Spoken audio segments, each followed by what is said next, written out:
before university. That is the last year of the secondary school, and the teachers, the great majority of teachers, do not trust to teach this item because they think that it is too difficult for students to understand it. They need a lot of mathematical formulation, and they have a very short time. University helps them in this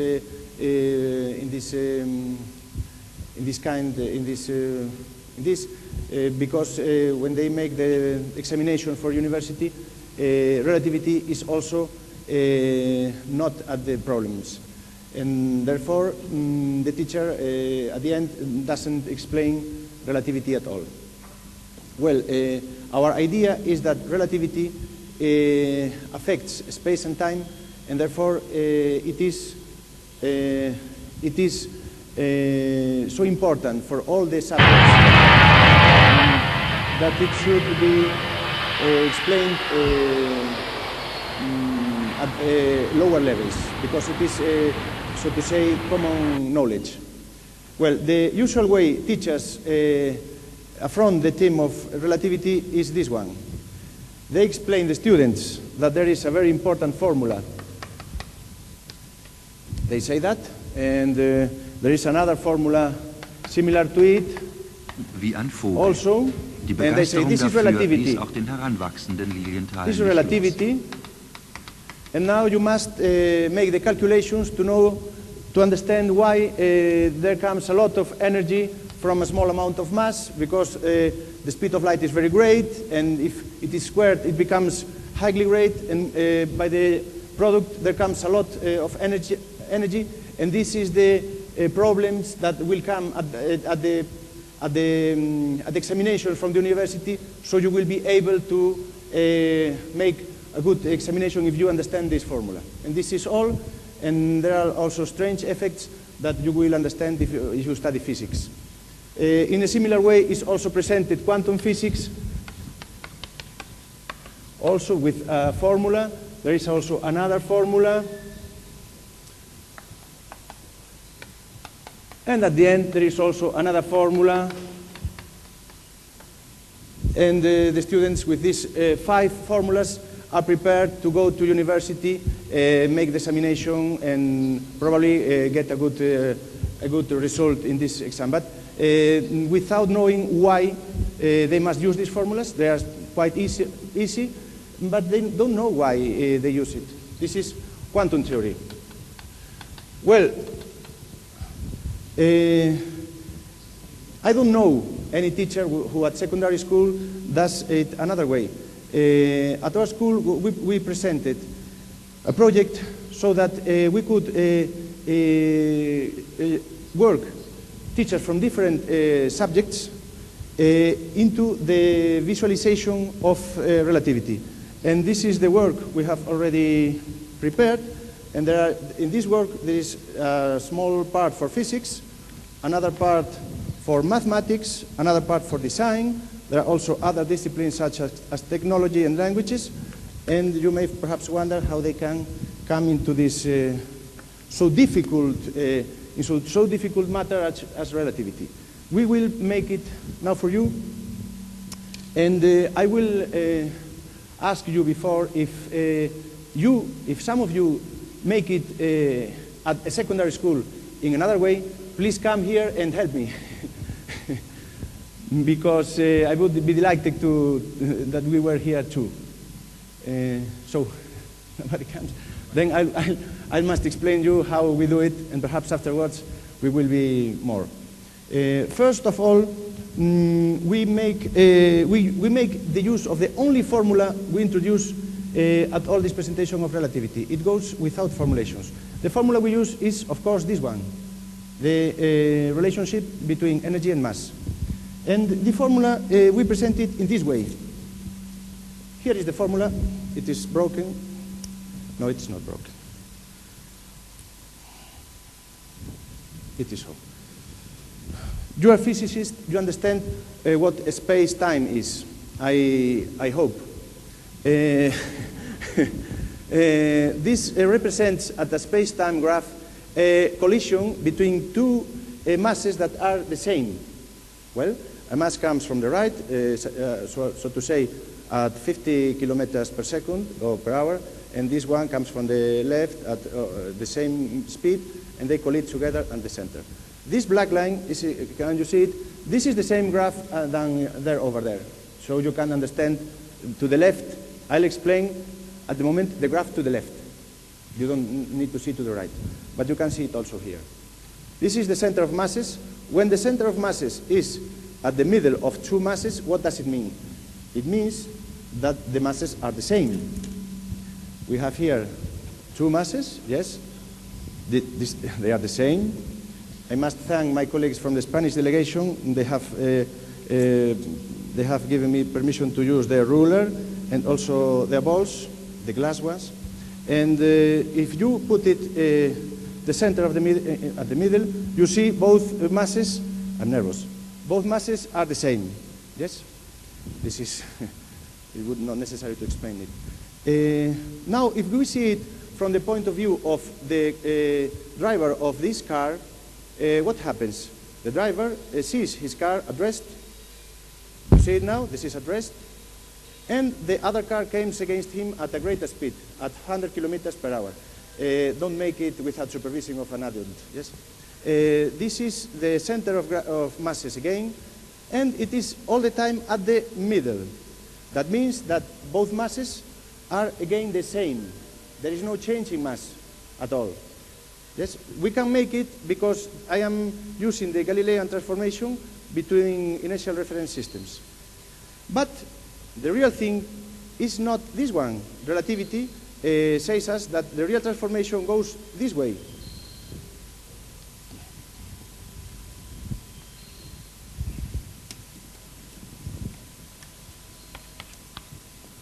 These lines represent, do you see them? These are the yellow lines there over there. These lines represent the speed of light. At this scale, these are, for example, 300,000 kilometers, and this is 1 second. So the light travels exactly this distance in this time. Because the speed of light is ever the same, the Lorentz transformations goes so. You see it? The light is all the time diagonal. You can't see it. It is over there. So what can we see? Can we see here now? This mass is at rest. This mass comes against the first one. But now, the center of mass is no more at the middle. The center of mass is displaced to the left. You can see it. You can see it also over there that the center of mass is nearer to the left mass. Yes? What does it mean with this same example? It means that we need a greater mass here to reach the equilibrium. Yes, we have here a greater mass, so we can make the center of masses go nearer to it. You see it? Yes? This great ball is Einstein's formula. Yes? It is the equivalence between energy and mass. The representation. It is only a visual effect, not a visual. It is a geometric effect, yes, because visual effects seem to be somehow tricks. It is a geometric effect, and geometry does not lie. So we must now, of course, explain how we come to this strange transformation, yes, because the other one was clearer, the Galilean one. And I'll make you some a brief explanation of how we do it. First, we explain what are space-time diagrams. Yes, you already know it, but perhaps you see that a vertical line represents a body at rest, and an inclinated line represents a body that is moving. Yes?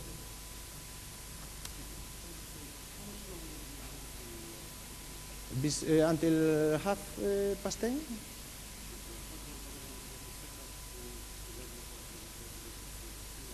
I've already spoken with the German people that were here, and we agreed that they will come at 10:30 and throw me out. Thank you. We will make this explanation in two levels. At the higher level, we will see what physical law we use, and the other, we see the corresponding graphical view.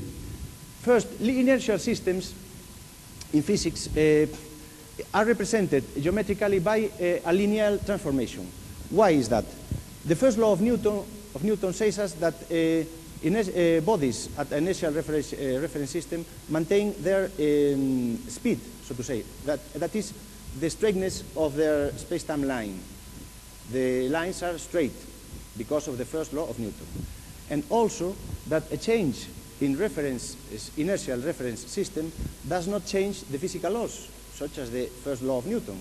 So if we make a change in reference system, the straight lines maintain straight. This is the visual thing. Yes? Straight lines keep being straight. And the transformation of a plane that makes that is a linear transformation, by definition. This is made at the design class, not at the physics class, this demonstration. Yes? So they use the representation of a linear transformation by representing a square that is being twisted to a parallelogram of any kind. But it must be a parallelogram when the transformations are linear. This is the visual representation of the physics idea of inertial systems. Now the next physical fact that we introduce is the relative speed between inertial systems that is represented by the inclination of the time axis. I think you already know it. If we come against a system that is at rest, when we see it from our own reference system, is it as if the line of movement from this one is tilted against V. Yes? The inclination is given by the speed. And now come two conservation laws that are different and give different transformation. To the left, you see the transformation, the classical transformation that classically and the common sense says us that the time is absolute. That is, what is simultaneous at one system is also simultaneous at all the other systems. And that means that the x-axis or the horizontal axis are conserved. There is another kind of physical conservation law that is the conservation of the speed of light, Michelson's experiment. And this graphically means only that the bisectrices must be conserved. And the only way to do it is by transforming a square into a rhombus, what I have made here. Yes? So, and at least by using the concept of space isotropy, if you like, we can speak about it later, but it is a technical fact that says that the space-time area must be conserved. If it is not conserved, if we come from the right, the space-time area gets greater. If we would come from the left, it would be smaller, and so we would distinguish between two velocities, from the right and from the left, and it is not possible. So the space-time area must be conserved in both transformations, and so we have, at least, without no mathematical formulation, the Galileo transformation to the left and the Lorentz transformation to the right, classic physics and classic mechanics and relativity mechanics. After they have worked out this graph in design, and at the same time they use the matrix representation in mathematics that is at their program to make a parallel demonstration, matricial demonstration of these transformations, they get in mathematics to the Lorentz transformation. They can make several graphs. It is interesting to notice that if the square gets doubled in this direction, it must be half in this other one, because the area must be conserved. It is the only thing we must know to do a proper transformation. You see it there, doubles in this direction and half. If it would be triple, it would be a third in this other direction. And now we can explain, as you have seen, an inelastic collision. There are some explanations, but perhaps you understand them already all. Yes? The Einstein formula is very simple here. Energy is equal mass, because C in these graphs is the unity. So the Einstein formula is only the equivalence between mass and energy.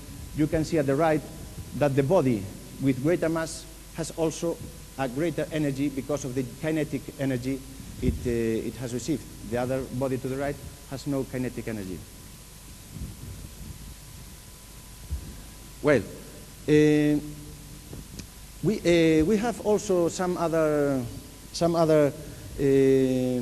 aspects, physical aspects, such as the dilatation of time, the contraction of space, and a very interesting effect that is the loss of simultaneity, and that means a lack of conservation of the cause effects. And that can be seen if you are interested at the Spanish stand in a simple program in computer that I have not brought here because it is not already in a final form. But it is interesting to see how challenging for our own minds it is. We are physicists, but perhaps some of us will get shocked by what that happens. Our students come to us and say, but why do you explain relativity? I've read at the journals that, the newspapers, that they have already prepared an experiment with a greater velocity than light, and so relativity is no more correct.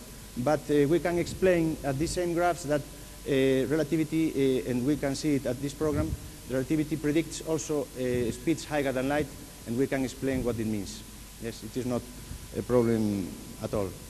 We go further in this course, and we come into general relativity also, and I will explain you how we come to describing a black hole, one-dimensional black hole at this level, without using no mathematical formulation, and presenting so our students with a concept that they read every day at the newspapers. We use the equivalence principle that says that there is no difference between a system that is accelerated, that is being accelerated, and a system that is under the influence of a gravitational force. You can see, perhaps we can see it, we see it very fast. Over there are two spaceships traveling at the free space.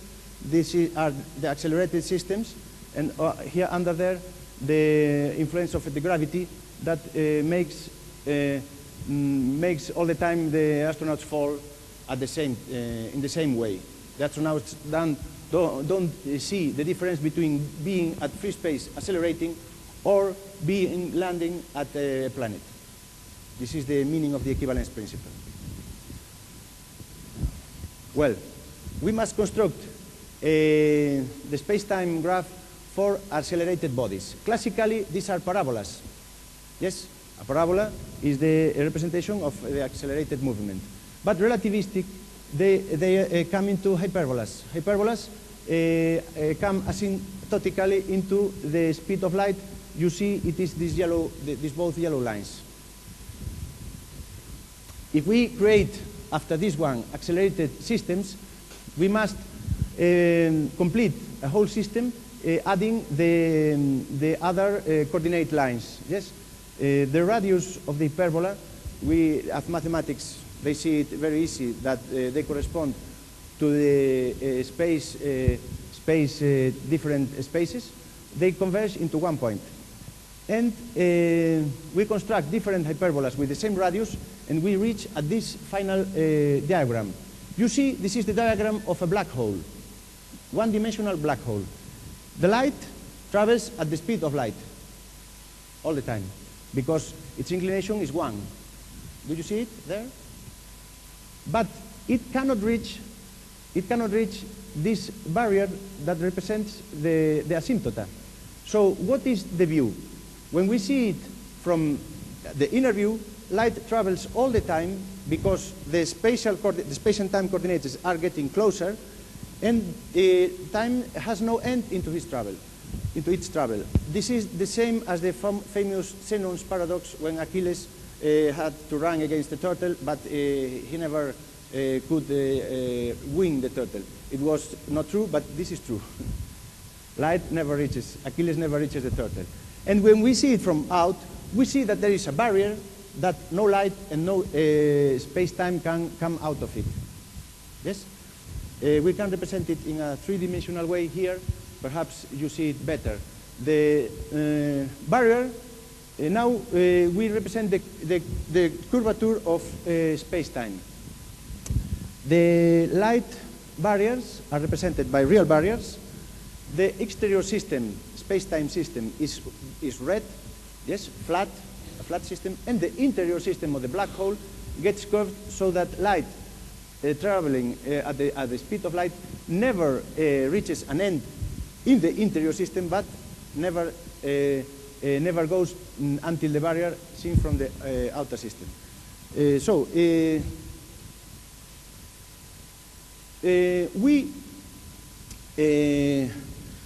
We present that relativity has to change the minds of the students and of all the people, not only of the students, and they get a great shock in it by comparing with the change of view that was produced by the sphericity of Earth.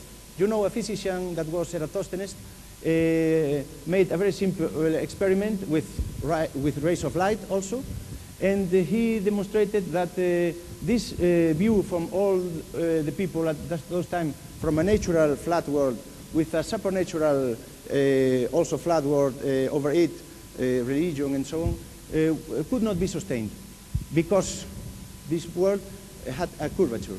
Yes, and so all the people had to change their minds. Nowadays, no physicist has to explain it. This is explained by geographers and by other people, not by physicists. But relativity, that is also a similar change of mind from the point of view of the representation of space and time, must be explained by physicists, and our idea is that it could begin to be explained by other people that are not physicists also, because it affects also a change at our mind. The common view, the common mind thinks that what happens before has nothing to do what happens now or what will be happen with the future. And these are also space representation, flat representations, that must change into a new view that accommodates to what we have seen. That is, space and time get tilted, and what is before in one system can be after at another system, and this is only a geometrical fact. You know that nowadays it is not clear if space is flat or curved. Perhaps CERN and other experimenters can come to a similar conclusion to that of Eratosthenes, and we can say to our students what is the real curvature of space and time. So I have here some materials that you can see when you like. For example, this kind of viewing space-time graphs that you can see by yourselves. I hope you will understand it. And I am thinking that the best thing is that you ask some questions if you like, because the idea, I think, it is already explained.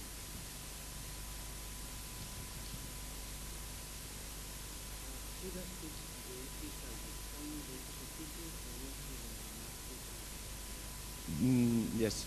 The physics teacher must be the leader of the team work because he's the ones who knows the theory. But the design teacher makes all this visual demonstration and prepares some graphs to work with them in the physics class, and at the same time the mathematics teacher uses the problems in matrix calculus to do the same demonstration. Afterwards, they can also demonstrate the formulas for gamma, beta, and delta into mathematics, so the physics teacher has only to present the physical consequences of relativity.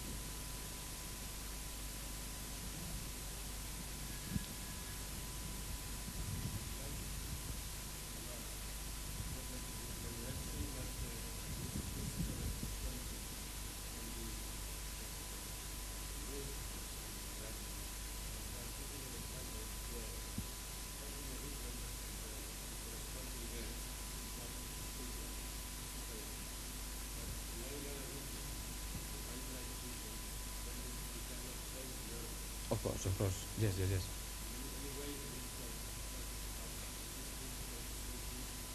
Yes, yes, you're right. The principle of causality. Yes, yes. We must know the real change of a reference system to see how we can explain what are real causality cause-effect relationships and what are not cause-effect relationships. Yes. But the idea is that this view of the reality is not only a property of physicists. It must go into all the people. Perhaps now this year, but perhaps in 100 years, who knows? And the students, with this knowledge that they are against something that they that will affect possibly their lives in the future, get great interest because they know something that they didn't knew before.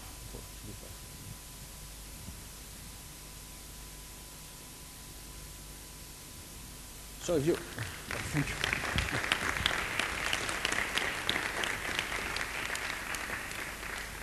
I would be very pleased to meet people with the same interest in how to present it and to speak at the, I have some, I can give you materials to work with them, to make teamwork, because this is a project that will be, has an aim to be everywhere. Thank you.